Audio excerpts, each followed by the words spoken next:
এই গরমে পেট ঠান্ডা রাখতে একবার ট্রাই করুন এই লাউ শুক্তো।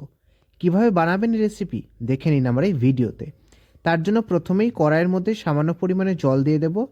তারপরে একদম মিহি করে কুচোনো লাউটাকে এর মধ্যে দিয়ে দেব।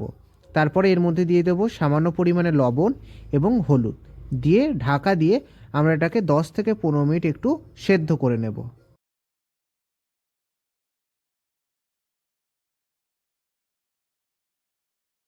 এরপর একটা মশলা করে নেব, তার মধ্যে সর্ষে, আদা, কাঁচা লঙ্কা এটাকে পেস্ট করে নেব।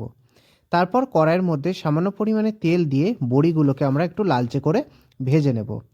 তারপর আবার সামান্য পরিমাণে তেল দিয়ে ওর মধ্যে ফোড়ন হিসেবে দেব গোটা শুকনো লঙ্কা এবং দিয়ে দেব কালো জিরে এবং রাঁধুনি।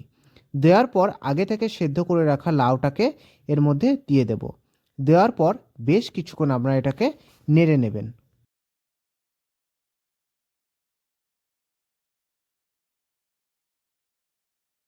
লাউটা যখন ভাজা ভাজা হয়ে যাবে তখন ওই আগে থেকে বেটে রাখা মশলাটা এর মধ্যে দিয়ে দেব। দিয়ে আবারও বেশ কিছুক্ষণ নাড়তে থাকবো।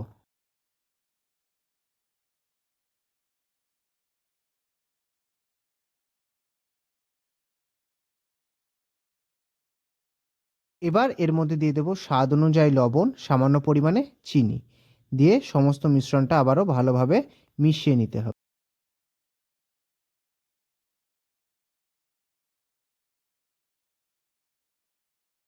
এবার এর মধ্যে আগে থেকে ভেজে রাখা বড়িটাকে দিয়ে দেব। দিয়ে আবারও 4 থেকে 5 মিনিট এটাকে একটু ভালোভাবে নেড়ে নেবেন।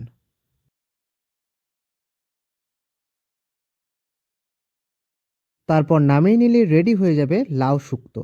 তাহলে কেমন লাগলো এই রেসিপি? যদি ভালো লেগে থাকে অবশ্যই বাড়িতে ট্রাই করবেন আর আমাকে কমেন্টে জানাবেন কেমন হয় রেসিপি। আর আমার চ্যানেলটিকে সাবস্ক্রাইব করে দেবেন।